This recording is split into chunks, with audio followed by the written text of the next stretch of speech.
Saunas have incredible health benefits. From mood regulation to cardiovascular benefits, there's so many of them. And I've built 2 other saunas before. We built a sauna inside of a shed. So this is a little shed. And we've even built the tiniest sauna we possibly could on a budget. We done it, boys. We done it again. It looks absolutely incredible. Well, ever since then, we have moved, and the sauna that I've built and love so much is now being enjoyed by the new homeowner. I found the most incredible Swedish sauna I have ever laid my eyes on. And guess what? It's $20,000. I don't have that kind of chunk of change laying around, so today we're gonna DIY it and build it ourselves. Let's get into it. A lot of you have been sending me DMs telling me I need to build a new sauna for my new house. And if you've watched this channel long enough, you know that we've built a few of them before. Well, today we're going all out. This thing is gonna be the Cadillac of saunas, and I'm so excited that thing's gonna live in my backyard.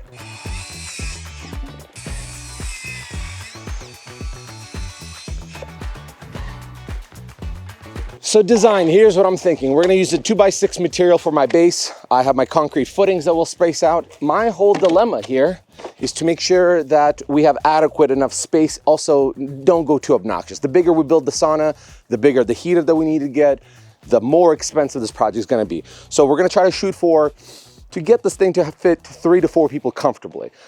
My dimensions are gonna be 5 feet by 5 feet by 6.5 feet tall. That'll keep all the heat inside.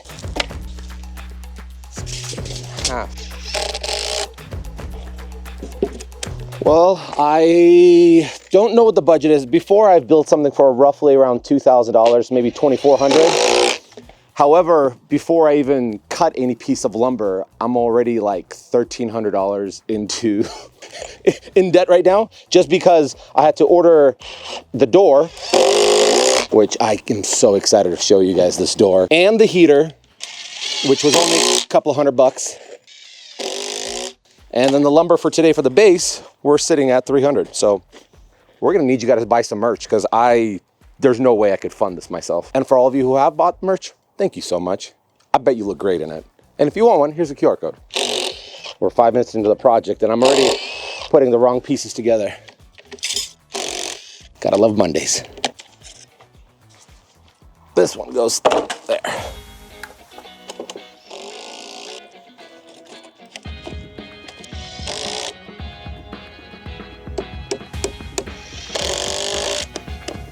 I love hangers. I love that they invented those hangers, but I absolutely hate installing hangers just because how finicky they get.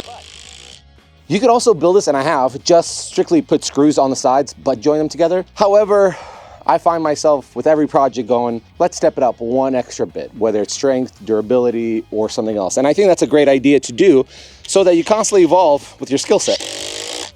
And the stuff you build constantly keeps looking better. We have our little platform here. It's like building a deck. You build a deck, it's like building a shed, and it's like building a house, essentially. They all have the same components. I'm pretty comfortable with this. However, I went with a 2x6 just to keep a lower profile. I don't want it to have a giant step. Besides, it's gonna sit on blocks. But for added reinforcement, I'm gonna throw some blocking down the middle just to prevent any kind of flexing that could have happened. Wow, I think I just stroked out. Flexing, what potentially could happen. I gotta drink more water.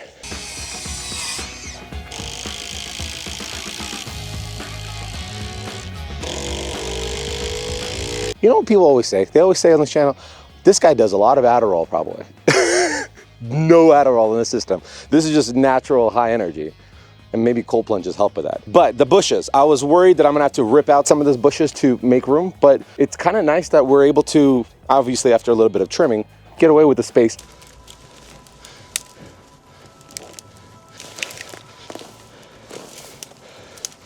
And it's kind of cozy. You're kind of secluded amongst the, I don't know, it's not in the way. That's my favorite part about this so far. I like it. Let me go grab my concrete blocks and then we'll start leveling this thing. We're bringing our foundation. You gotta have a good foundation.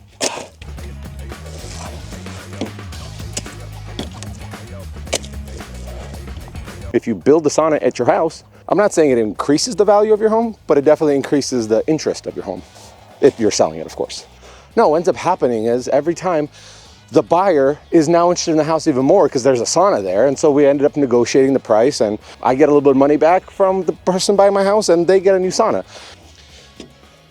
I have one more block. Should I pull one down the middle? Should we get another one? You think we should get another one? Okay, we'll get another one. You think we need one more? You think we need one more? All right, we'll get one more.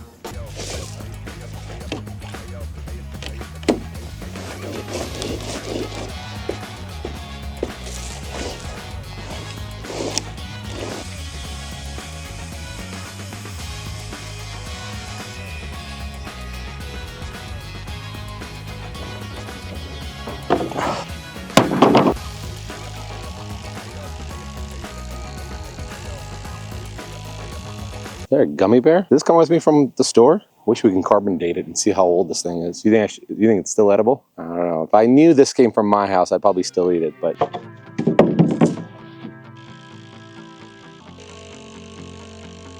With a good frame, let's start getting us some walls. Now, one lesson I've learned was first figure out what your door situation is gonna be. Are you gonna go find a brand new one? Are you gonna go find a secondhand one? By the way, secondhand stores like Rehab for Humanity, Restore is another one. So many places where you can just walk in and people from projects will just donate it and you can buy stuff for cheap. And I've done a lot. But in this situation, I ordered us a full glass door. It's incredible. So we got to make sure it clears everything. All I need for my finishes is 78 inches for the height of the door, but we got to consider the flooring material that we're going to use, the top material. So end of the day, we got to give us plenty of room. I'm thinking 7-foot tall ceilings should let us get away with almost anything we want to do. Let's whip out the studs. I love the smell of fresh wood midday. Hey, yo! Oh, we're riled up now. Oh, speaking of the cold plunge, it's officially been a month since I built this cold plunge. It has been working absolutely phenomenal. And I wanted to give you guys an update, like I promised, is the clarity of the water. I have not drained this tub at all. It's been a month. There's a leaf in there, but the filtration, I mean, this is that's super cold too. And the filter in the black, I don't know if you could see it, is pretty gross. So you could probably get a shot right there. It's due for a new 50 micron filter, which you got to replace them every month or so. But end of the day, this cold plunge came out phenomenal. Everything works perfectly on it. I saved thousands and thousands of dollars by not buying one instead of building one. So now that we're gonna have a sauna here, you're gonna heat up in the 190, 200 degree hot sauna and then jump into a 41 degree ice bath. Woo! I'm excited just thinking about it. I'm salivating. That's how much of a lunatic I am.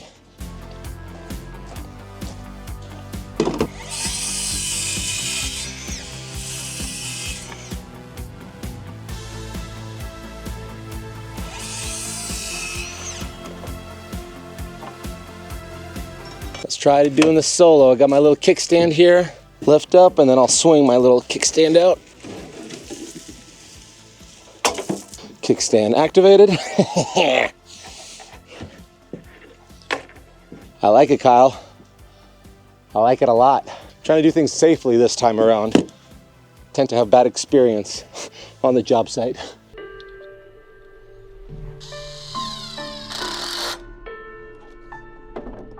Oh, a board fell down.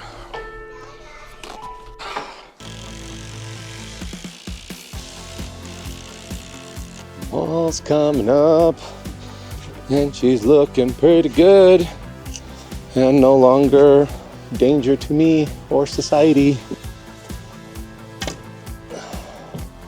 So why do you like sauna so much anyways? I grew up on them, to be honest with you. I was a kid, I must have been 6 or 7, and my dad and my uncles, and my background is Russian, so I was born there, still bilingual.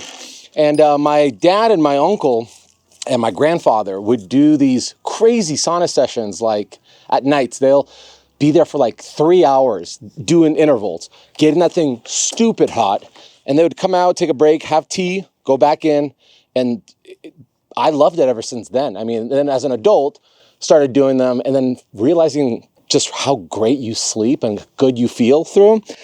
That, to me, it's like A longevity hack, to be honest with you, with a little bit of sentimentalism from a child.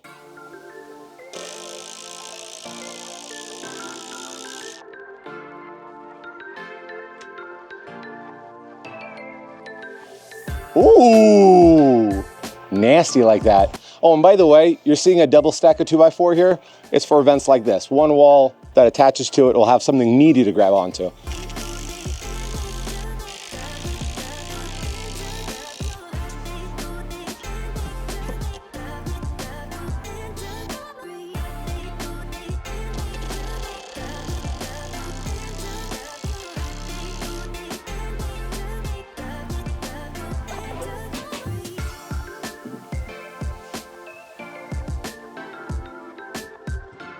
We're making pretty damn good timing. We are 4.5 hours into this. That's some lightning speed work for a single hombre like myself. It's from all the Adderall you take.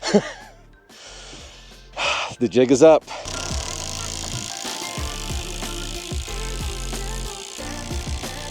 Well, there you have it, folks. We have all 3 walls.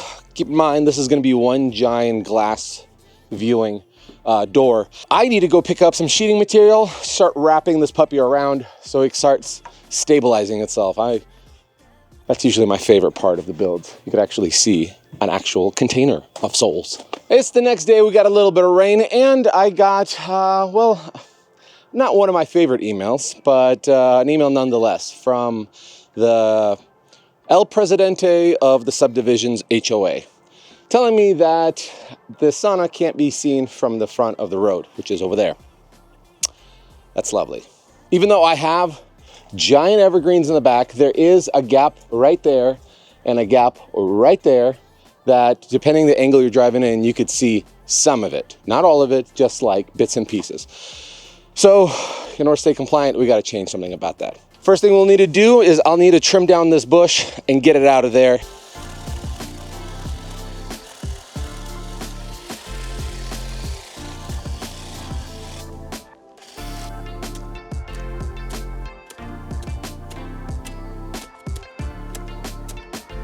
This is good practice in case a snake pops out. You get your rustiest shovel, cut that snake right in half, and then you have 2 snakes.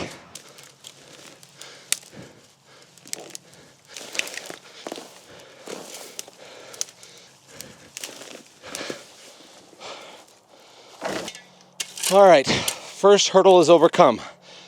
Next hurdle is to move it forward here till about, about 3 feet.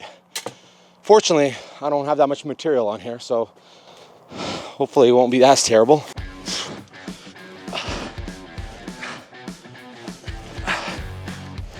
I think we're in the correct position. Let me go take a gander from the outside, make sure the lovely HOA crew is happy with my decisions here.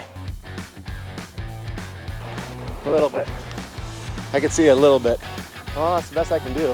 And here's the part that I'm not too excited about. We're gonna have to drop the back of this by at least a foot. Whoever said you don't get great news on a Tuesday? Let's drop the back end, which could kind of help us out because we need a slanted roof anyway. So instead of raising this part up, we'll just drop that part down. We'll also have to modify these walls, obviously, to account for it. I just love the HOA. I mean, I know they're there for.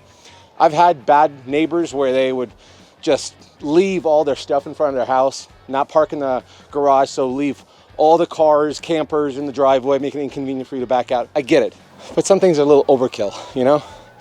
That's just my personal opinion. All right, enough crying about it. Let's fix some stuff. 6.5 feet.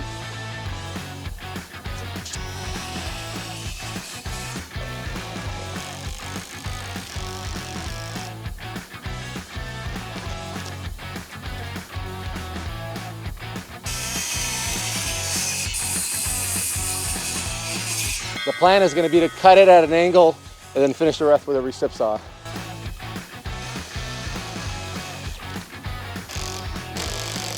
Feels like some Karate Kid Mr. Miyagi kind of shit where it's like, first, young grasshopper, in order for you to learn to build, you must build, take apart, and build again in order to know it fully. That's how it feels like. Okay.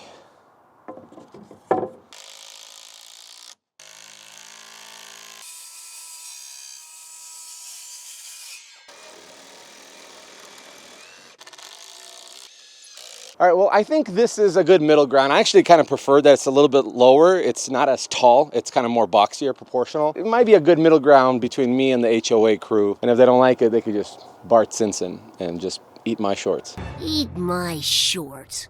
But let me show you what I personally screwed up on that I'm not proud of. But we got a solution. So nobody should let me plan any of the framing projects the day after a long weekend, but we're recovered. It's Tuesday. I did not account for the jack studs that'll be supporting our header up front. Rookie mistake. In my brain, this was supposed to be oriented a different way, but like I said, I do have a solution. We're gonna use a 2x6 double stacked header. That'll help distribute all the weight by the time the roof goes on. So what I found is these double stack header hanger joists that'll be able to suspend them, distribute the weight, and keep this two sides holding together. We'll just probably have to add one more stud on the insides just to accommodate the thickness, but we should be able to get away with it. Sometimes we run into problems. We're not proud of them. They happen. If you're not running into problems, you're not really building anything. And if you are, you're a next level professional. But we found solutions, and that's all that matters.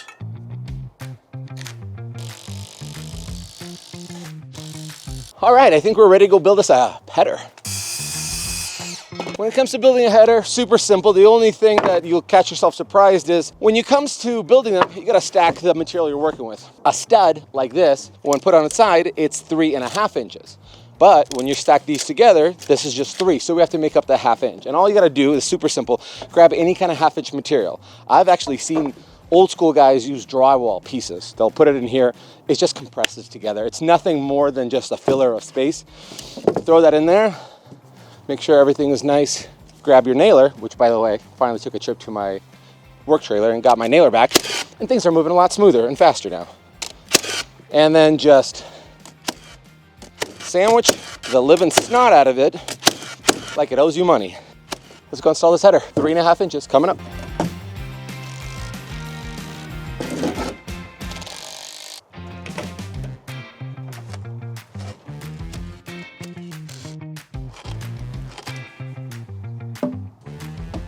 We measure the exact distance as it is down below. It was supposed to be 61 inches, but by the time you screw in the screws to hold this hardware in place on both ends, it adds up by 1/4 inch on both sides. So we were left with a 1/2 inch longer. So we were not square at all within this opening, which would be extremely problematic when it comes to installing the glass door. There's not a lot of correction that you can do. So if you're gonna do anything, do it right now. 61, money.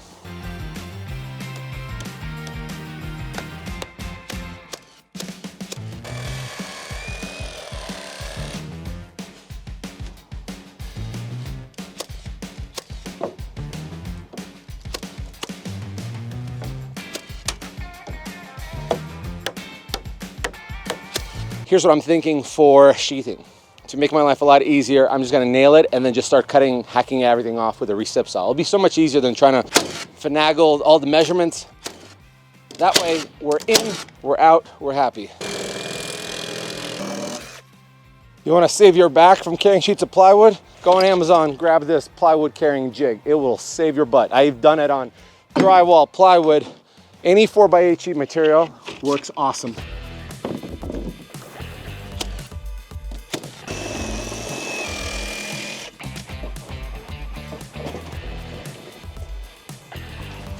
Nice. Meant to do that.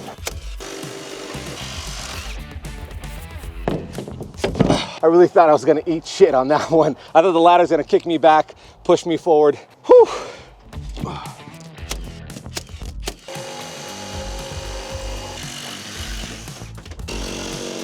Hey Kyle, can we cue some cool dramatic music while I'm doing this?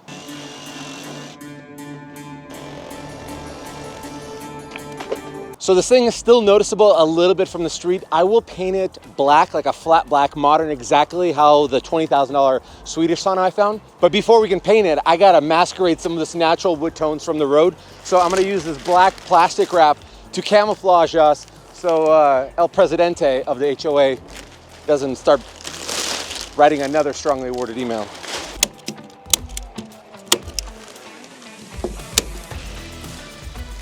I need 2 more sheets of OSB, which I need to make a run to a store, but for the sake of momentum, I still have some 2x still left for the roof. I checked all the schematics online based off how much snowfall. We should be fine, spacing them 16 on center. So what I'm gonna do is throw as many of them up. I don't want too much overhang because the picture that I saw online of the Swedish sauna, it looked pretty tight and clean, but we do get some snow here in the wintertime, and I wanna make sure that it kicks it away from the structure and not just trickling underneath it. But I'll throw them on, it'll be slanted, we'll cross nail them, and then I'll get some hurricane ties to make sure those suckers will withstand a storm, technically. So you can go nice and clean with the subfascia. Or we can just put this here and trace it. That's another way of doing it.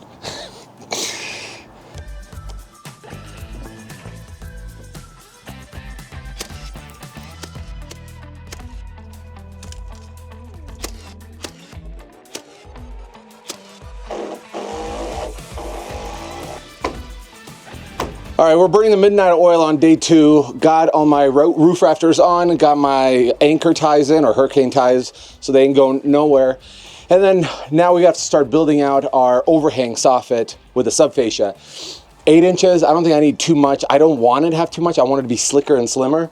Throw that on there, and then we'll get ready to start sheeting the plywood on the roof. And because it's gonna rain today again, and I'm trying to have this thing take less of a beating as much as humanly possible.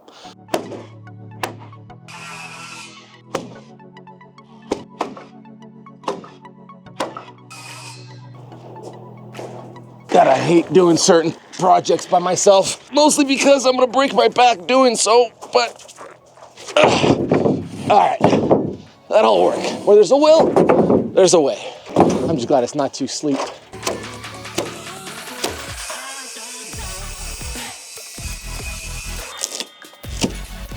Maybe I need to adjust my depth a little bit. That's embarrassing.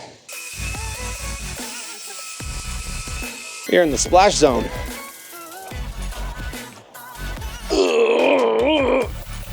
Get on there. Not bad, still got it. How many nails do you think you hit on the top? 73. Not even close? I don't think so. Okay. Well, those ones I know because I didn't know where it stopped. These ones I got 1, 2, 3. Wait, never mind. 1, 2, 3, 4, 5, 6, 7, 8. Yeah, I missed 8, which is not bad considering I just shot probably like 50 nails. See, odds are not that bad.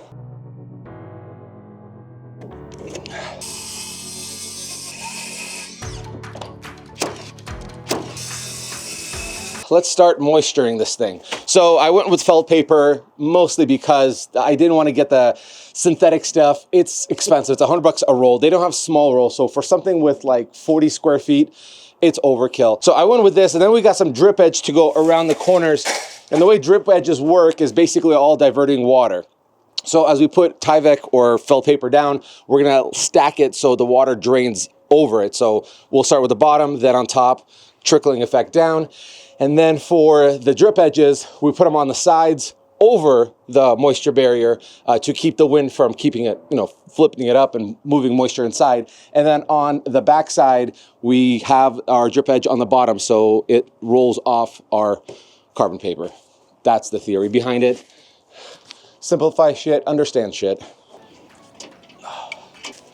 I can't wait to start bringing up like light stuff on top here, not stupid heavy stuff.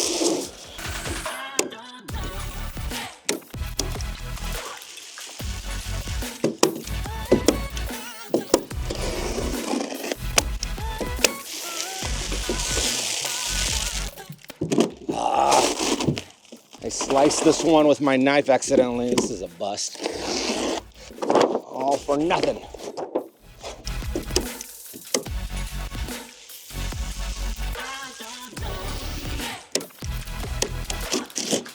I'm gonna start slamming this thing with the drip edge, and it's gonna look nice. Typically, you wanna put on your fascia before your roofing materials, just because you already have this and you can put the drip edge over it, but we don't have our stuff right now. So what we're gonna do is use this little spacer block so we can easily fit the fascia under when we're done, when we're good and ready, to be honest with you. I got too much on my plate right now.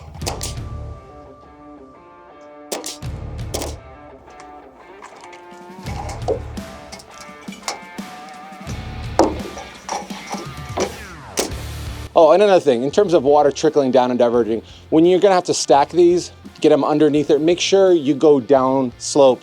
So meaning this piece goes under, so the water would trickle on top, hit this drip edge and continue off your roof. You don't wanna be caught in any more moisture damage than you should. There's only so much a man can take.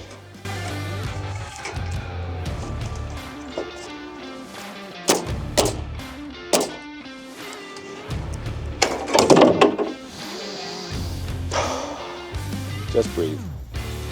No need to freak out, just breathe.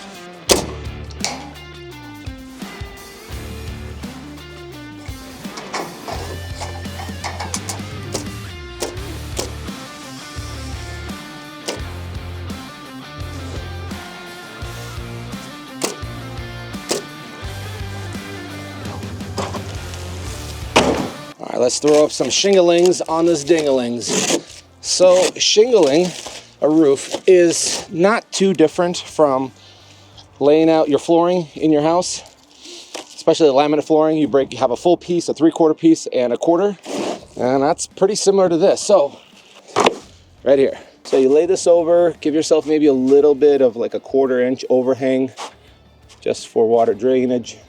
And we're gonna put 4 nails. That's a bad one. Oh, my air compressor's turned off. That's why I don't have enough juice. All right, once your first row's on, lay this over. They give you a nice convenient little line where it doesn't expose. This is your 3/4 inch piece. And then the piece that you cut off, which is your, I don't know, what is it, a third, a quarter? And then now we can continue our pattern all the way up, and this will stagger it. And as you can see, these are positioned in a way that water trickles all the way off per shingle, off of this part into here. You don't want to have these seams lined up. You don't want to have these butt joints lined up, and you want to make sure your nails are concealed as well. You should stay out of trouble.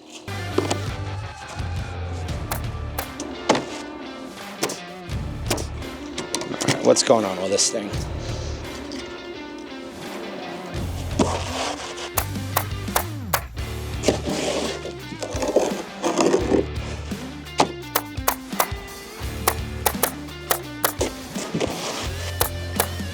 I feel like the last 2 times I've done any kind of roofing on a project has been in 100-degree weather. We did the abandoned house, the entire roof on that 1,200 square foot place. I don't like playing this game anymore. YouTube's not fun anymore. I want to just get a desk job where I just do what I'm told and not strip roofs down. I want this to be over. And then we built the previous sauna. That's the dumbest hammer technique you'll see in your life. Both were summertime activities, and guess what? Don't recommend it. I'd rather be like this. Cold, not rainy, no snow, but cold. Roofs suck in the summertime, absolutely suck. I need one more bundle. So usually when you have a traditional roof, you just flap these over your ridge and then you put a cap on top. However, because we don't have a ridge to go over, what we have to do here is basically take the shingle, flip it over, cut it in half, and then drive the nails. Those are going to be exposed, but we have to do a good job putting the appropriate, we'll call it silicone, but it's really like asphalt glue that they use to repair leaky roofs to conceal all these nail holes so that doesn't create any kind of damage later on over the years. 90% sure that's how to do it logically, and I've done it before and never had problems. But if you're a roofer and you know exactly that I'm doing this wrong, if I am, let me know, and let me know what is the correct way in the comment section, because me and the people, we want to know in order for us to continue doing what we're doing. As soon as I grabbed this, it hit my head. One way a lot of people do it, well, the same technique, cut the shingle, but then they'll just adhesive the last piece on. No nails exposed and no water coming in. So I just remembered, it just dawned on me. There's too much shit in here.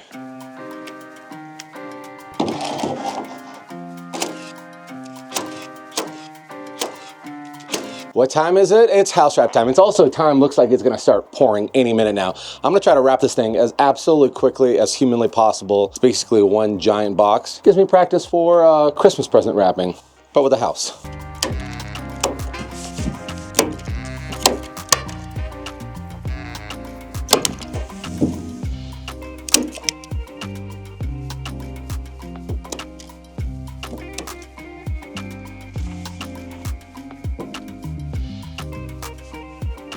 All right, I'm gonna address all the comments that I've been getting recently about, well, it's my energy level. And the secret sauce behind it, which I'm excited to tell you about the sponsors of today's video, AG1. You see, AG1 is a clinically studied health drink that combines multivitamin, probiotics, and superfoods all into one scoop. And after years of development and 4 clinical trials, AG1 Next Gen is finally here. I start my mornings every day with this. It has 75 plus vitamins, minerals, and whole food sourced ingredients. First thing I noticed, it improves my digestion. It keeps it all in order. My energy levels are sustainable. I don't have to keep drinking coffee throughout the day, especially noontime. Just 1 scoop of AG1 Next Gen, about 1 to 2 droplets of vitamin D3 plus K2. Shake that puppy up.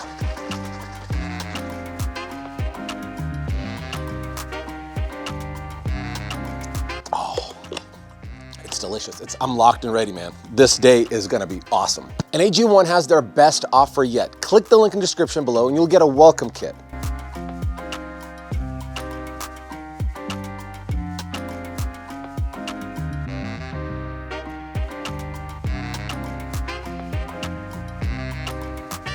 Which includes a morning person hat, a bottle of vitamin D3 plus K2, AG1 flavor sample, and you'll get to try their new sleep supplement AGZ for free, which has been a game changer for my nightly routine. That's $126 in free gifts for new subscribers. Click the link. Trust me, you'll thank me later.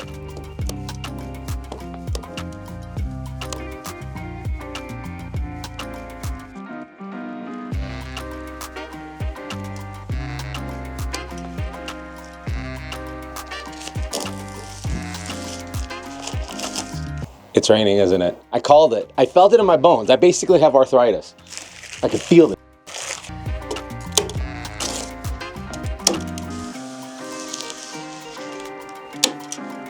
This is the world's laziest stapler. You hit it, and then you have to drive it even more with it.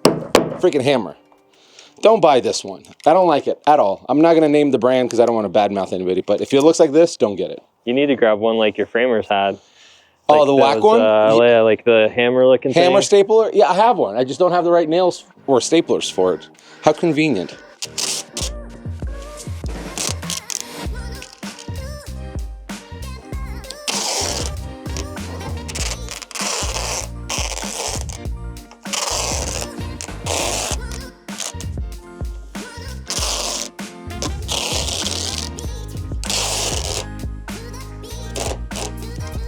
Well, it was slim pickings today at the store for siding. They only had 4 sheets of this, which I need, I think, a total of 6. Not to mention, majority of them have their little forklift damage right there. And I mean, the nice thing is they discounted for me, but the bad thing is I'm gonna have to figure out how to salvage this because tomorrow they're gonna get a new stock and we'll be able to finish off the project, at least the exterior, with cleaner stuff.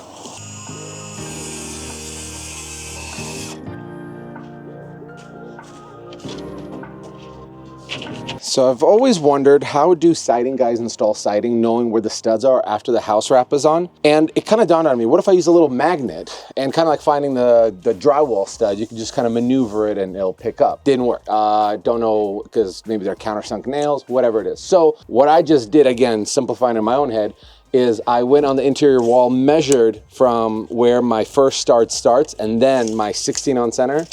And I think that is probably the best and fastest way of doing it. If you have an idea how to do it way faster and easier, maybe a quicker trick than doing all this, let me know, because I'm always wanting to find out how the hell do they do that.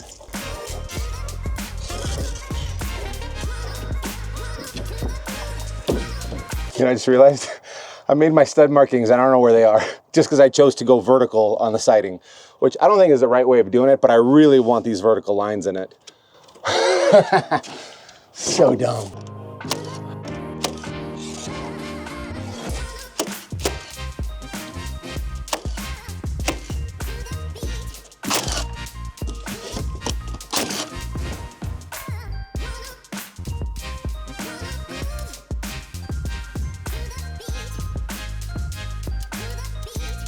Man, we are trucking right along. Today is day 4, and I'm getting a lot done. Got the entire thing completely wrapped up. I think it looks freaking awesome. Next thing I got going on, I'm choking on water. Next thing I got going on is throwing up some soffit and the fascia. Not as sexy. but it still needs to be done. And then the trim work, and that's my favorite part because it kind of puts a ribbon and bow on this whole thing before the paint. And check what else I got.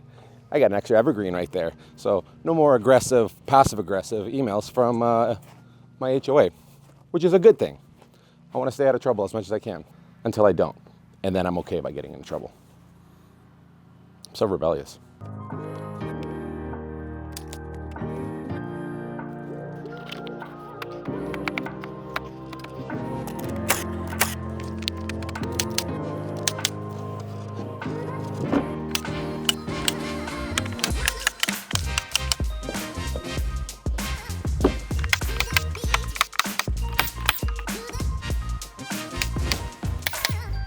All right, this 15 gauge nailer, perfect. I love it. The first time I used it was on the A-frame cabin when I did the cedar siding. That came in clutch, but this is the first time doing traditional kind of siding like this. And this thing is a rock star. Number one, I like the shape of it. It's a little bit slimmer than, you know, your traditional brad nailer. But number two, it doesn't have like a long recoil or like a wind up that like the framing nailer has, or even like the Airstrike brad nailer. Highly recommend this 15 gauge. They're strong as long as you use exterior hot dip nails. Awesome for exterior stuff. Awesome, awesome, awesome.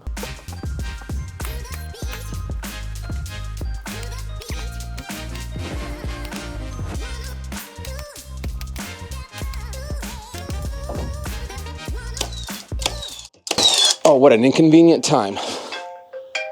Potential spam, of course. Should we mess with them? This is Alex. Hello? Hi, this is Olivia with Queensland Opportunities. Am I speaking to the owner of the vacant lot at Wise County? No. Okay, thank you. Sure. Psych. I am the owner of that property. That's pretty polite of you for messing with someone. Well, I don't know. I'm not a prankster or a shit talker or anything, but, well, Kyle, I try to kill them with kindness. That's what I try to do. All right, the last of the siding is on. At this point, be proud of yourself, celebrate, and grab your cock. Hey, yo! This one, you're perverted, stop. The big idea here, you wanna use something that's meant for siding. It helps with a lot of expansion, contraction, as the thing gets hot and cold. Get all the nail holes. I found it to be easier to dab it right in the thing and then go with the grain versus against the grain. It tends to blend in a whole lot better. Let's fire this thing away.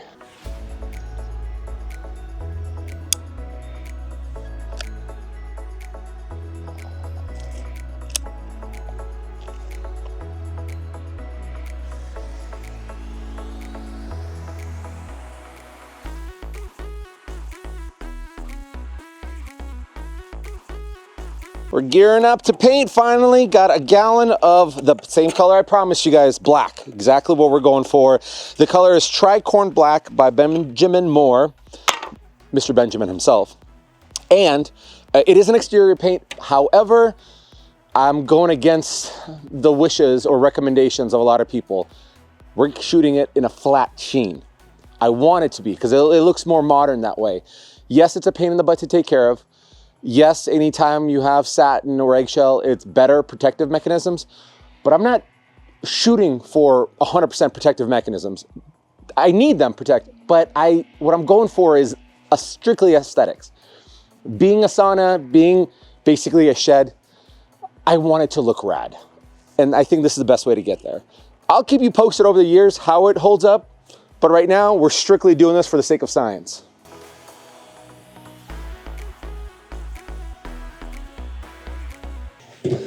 I swear, if this is another spam. Hello? Hi, this is Nick with FedEx in Meridian, Idaho. Trying to reach Alex Mazukin with Mr. Building.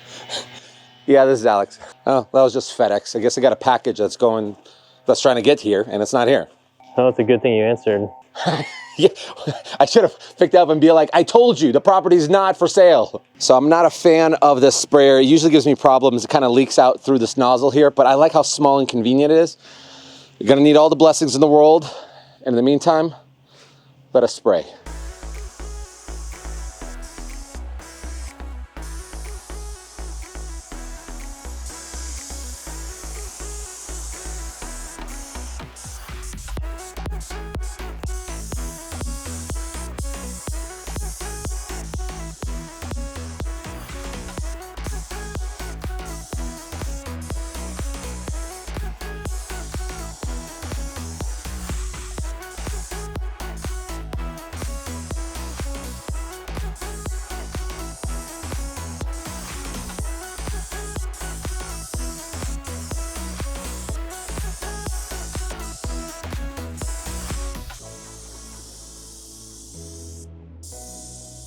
Well, boys and girls and creatures alike, we are done with the outside of the frame of our sauna. Now let's get all the bells and whistles for the inside. Here's what we got to do. Number one, we need a light switch.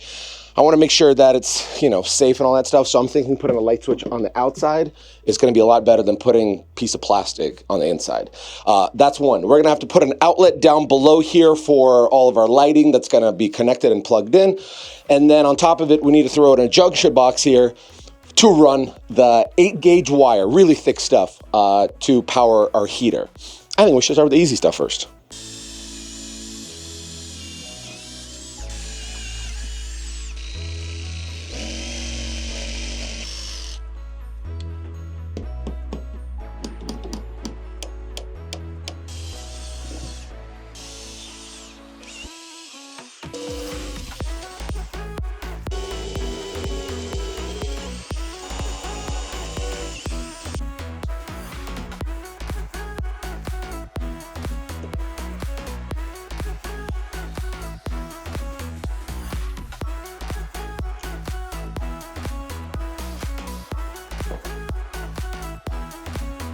Well, we did it. We screwed up.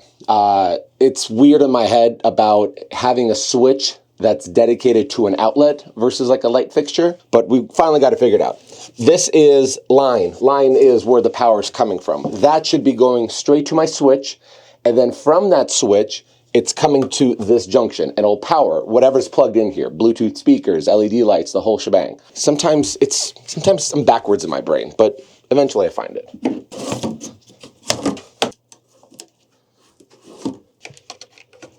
These are Bluetooth speakers. They're marine grade, so they're waterproof. And I've used them on my last sauna, and they worked phenomenal. Excellent bass. You couldn't ask for a better set.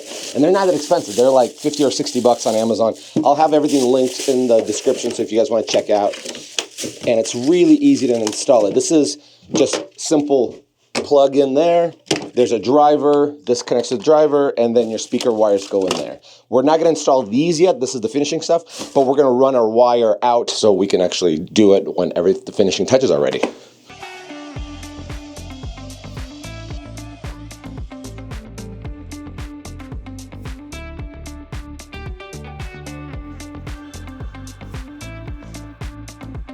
Yeah, we got it. We got it through. God, I hate 90-degree corners and studs. Ah. There we go. Oh, thank you. I hate this part so much.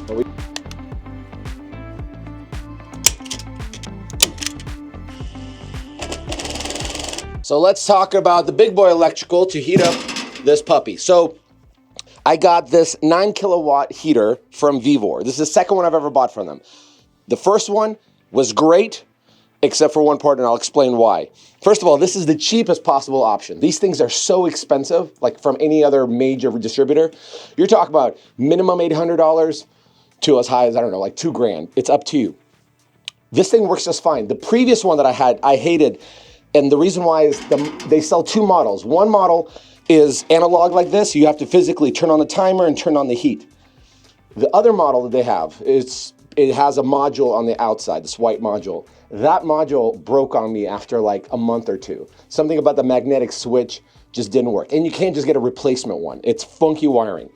So this is where I went with $200, huge, huge savings. The schematics are in Chinese, I think. Everything's in millimeters in terms of distances. So this, based off my conversions, it's roughly minimum of 5 inches off the ground, 4 or 5 inches, and then, you know, however away from people, essentially. I'm not sure yet how close I'm gonna get it to our front glass door here, so I'm gonna put some reinforcement brackets in the back here, some 2x4s, so that when we do come setting it up, we have adequate strength, that the sucker's not just gonna fall and crush your uncle's foot, make him cry from the burns.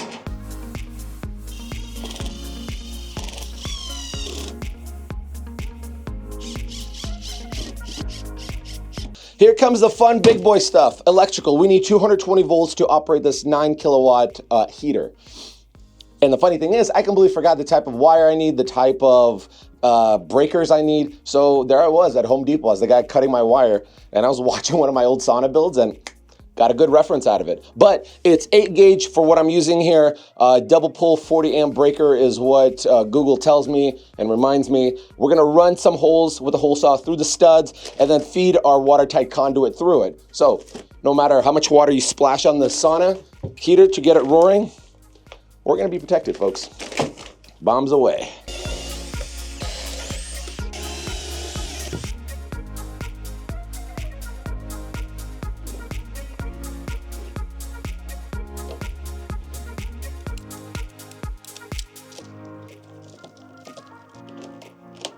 Well, alrighty then, let's insulate this sucker.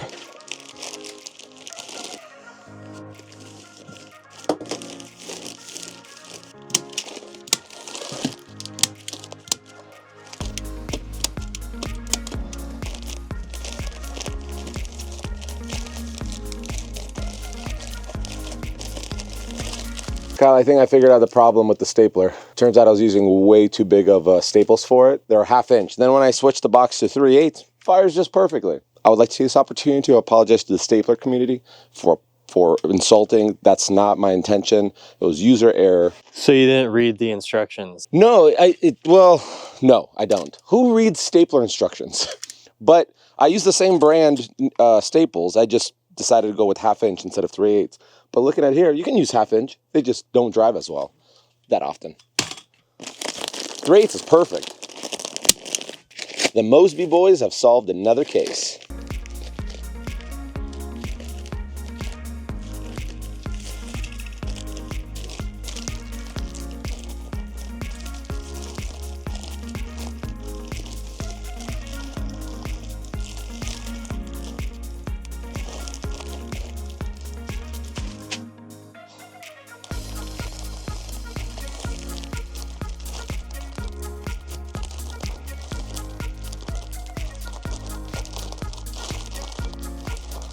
I decided to be a good sport and added the joist spacings to be 12 on center instead of 16.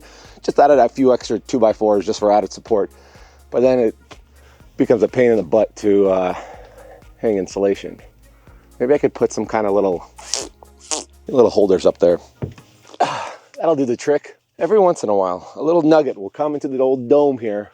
I just needed to be up there a little bit tighter just because any of that sagging stuff is going to prevent all the other insulations that we're going to put up, like the radiant insulation, the plastic barrier, and then I'll start pushing down on the cedar, I didn't say that word, cedar, what is it, tongue group? I was going to say shiplap, but yeah, this will work. This will definitely work.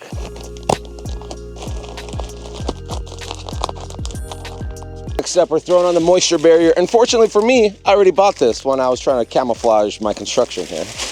And that means we don't have to go buy anything extra because I'm already in the hole quite a bit of money on this project.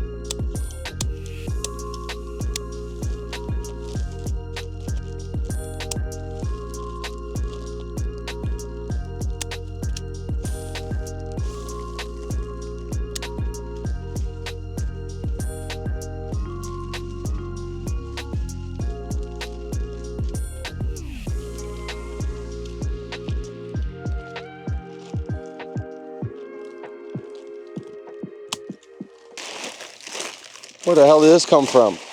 Here I am piecing together out of scraps. I had a big old section left over. I'm an idiot sometimes, dude. Really, I am. Don't judge me on this moisture barrier. I'm gonna have radiant insulation as well. So this is just, in fact, I was gonna skip the step, but I was like, hey, let's just do it. Can't win all the time. This is a beautiful piece too. Golly.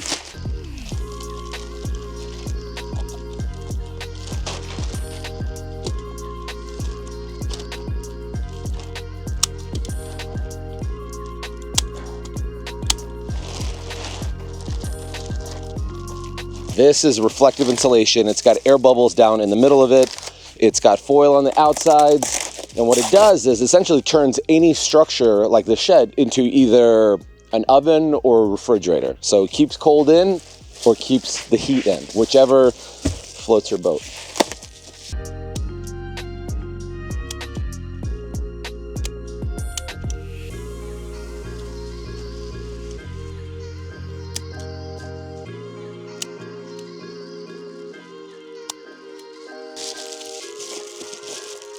I just got a crazy idea. Oh, this actually sounds different here. This sounds like one of those voice booths. But originally I was going to put a tile on the bottom, on the floor. But tile is cold.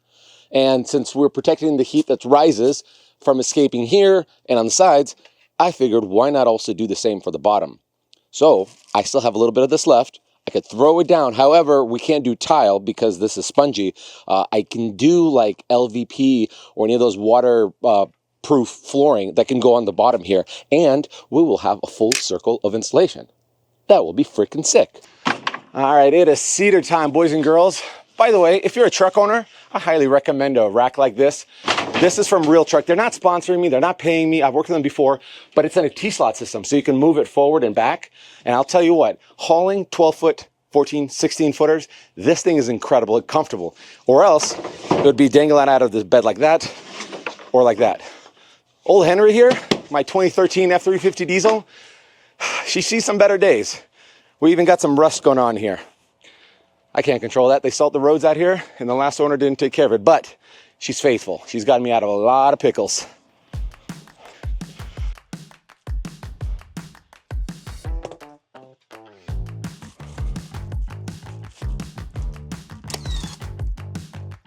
All right, look how beautiful everything turned out. I had to burn the midnight oil, but I got everything dialed in, got all my trim pieces on, got my end transitions on. Now what I'm thinking, what we're gonna do right now is do seating. Originally I was gonna do only two, like basically one tier seating, but then I thought, even though this is not as tall as I would like to be in the back, we're still gonna add a second tier just because we have all this movement up here. So we'll do roughly 18 inches for the first bench, and then the rest of the area will allow for us to incorporate where we want. But we do have to set it up for all of the LED lights. So let's do the frame first, throw some of the cedar planks on. We should be looking pretty good from that point on.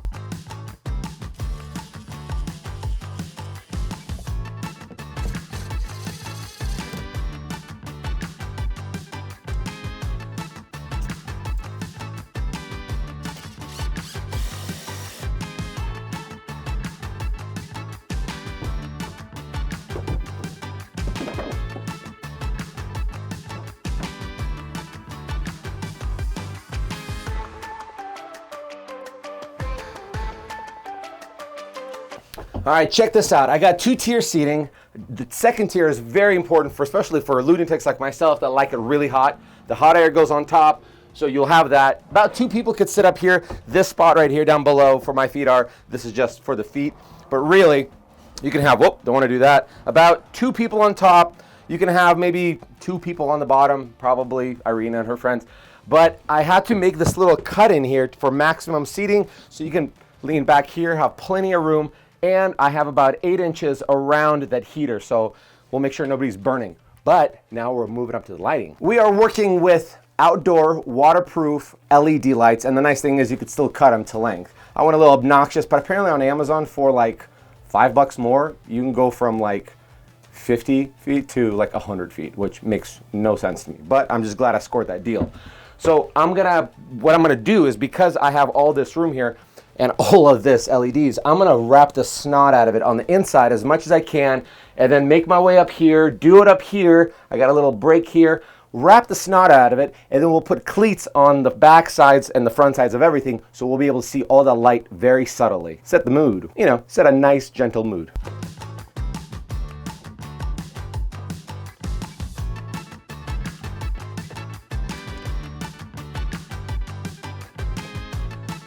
All right, only time I can honestly say the LEDs were a pain in the butt to install. Not a fan of them, but they're here, they're on. Hopefully they don't screw me over later on. But let's do a test light up so we know they work, and then we'll put the cleats all the way up here. 3, 2, 1. Hey-oh. Not as bright as I was hoping to be, but it's still really bright outside. I think it works. We're shooting for that moody, dim setting. I'm sure by the time it gets super dark, it'll be great.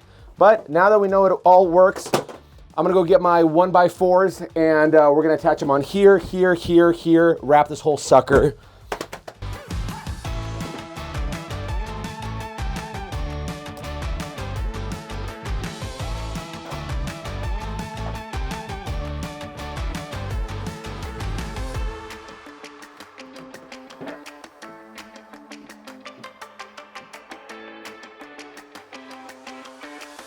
Okay, this is looking awesome. I did switch out my pattern from the back, from the bottom to the back, and I love how this looks. And all I did was cut one of these boards in half, so it's staggered, full board, half board. It gives it a cool, like contemporary modern kind of look, as opposed to just 3/4 inch spacing on the front. I think it works great because it goes from bigger to smaller gaps. Looks awesome. We're gonna finish this off, and then we'll start hanging this heater in here.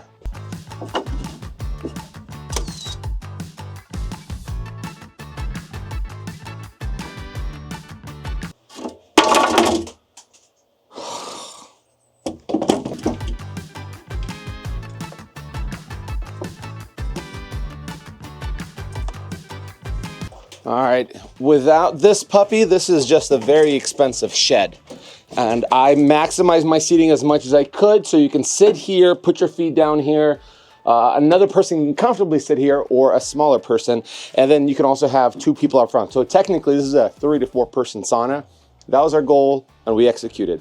This little nook here, we have to get this thing hooked up where it's 8 inches from the seating here, 8 inches from the door, and I think it says a minimum of 5 inches off the floor.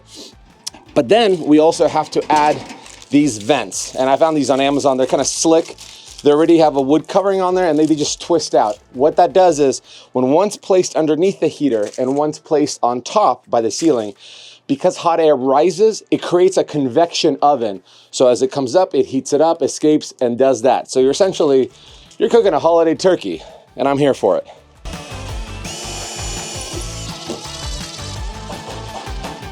I am incredibly nervous for this part. So this door was $800 or $900 from Home Depot, 60 inches wide total.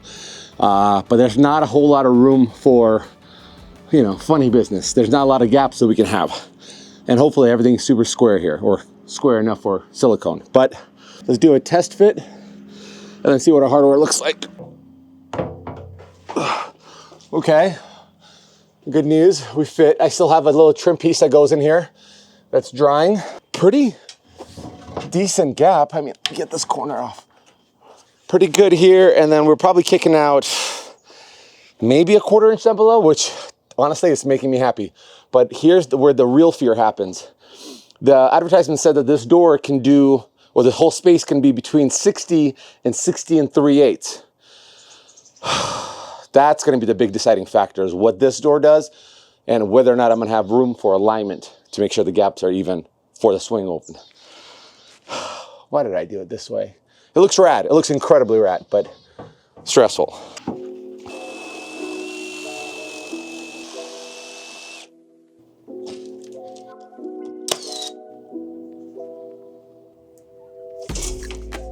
Two and 7/8.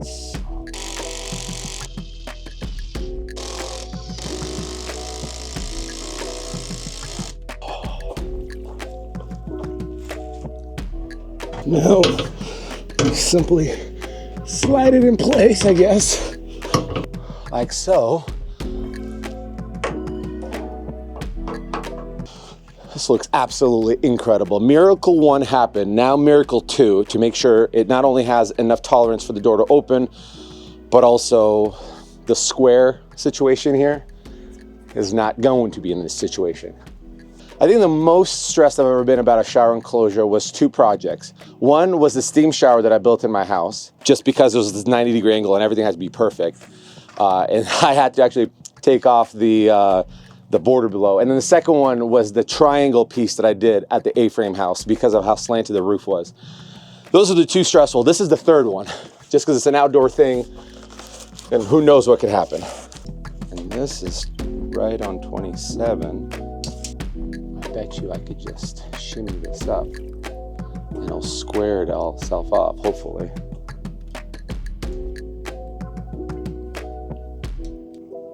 We just need one more 16th for all these tolerances.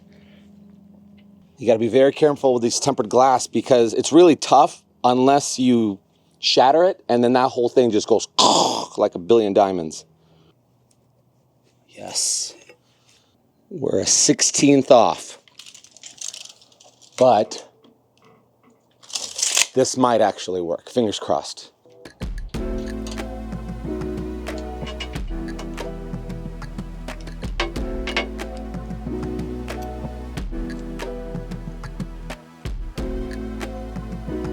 Send good vibes, thoughts, and prayers, folks. I need them all. Holy smokes. Oh my God. This is a flawless line. A little bit snug a bottom. I'd prefer, maybe I could, we'll see. I could maybe do man, if I can get like a 1/16 of an inch on the bottom, I know it won't clip. But look at that tolerance. Oh, Jesus, that's great. I just feel this huge sigh of relief. Okay, let's install it.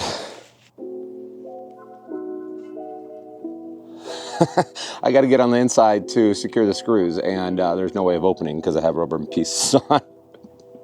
It's dumb.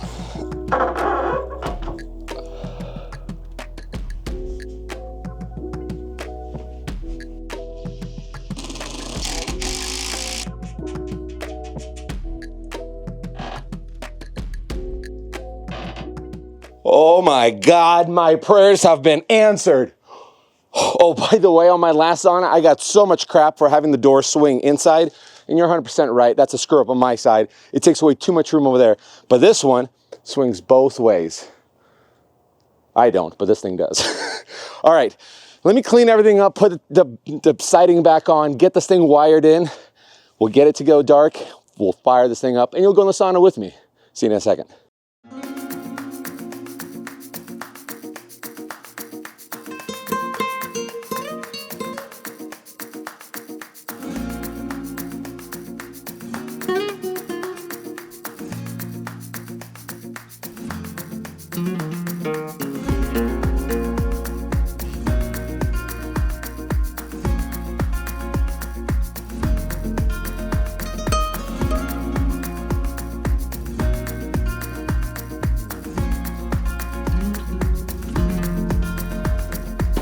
Power on.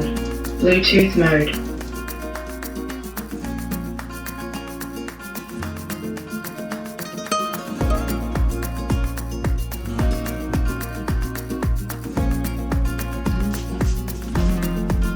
Well, guys, this is my absolute dream sauna, and we made it a reality. The budget for this thing was $4,900, and that is an incredible savings compared to a $20,000 sauna that we were meant to make. It's got everything I want, from ventilation to all the seating and all the lights. I still have to add a little bit more rocks for that heater to work absolutely flawlessly, but I couldn't be more excited. So the big question left is, what should we build next?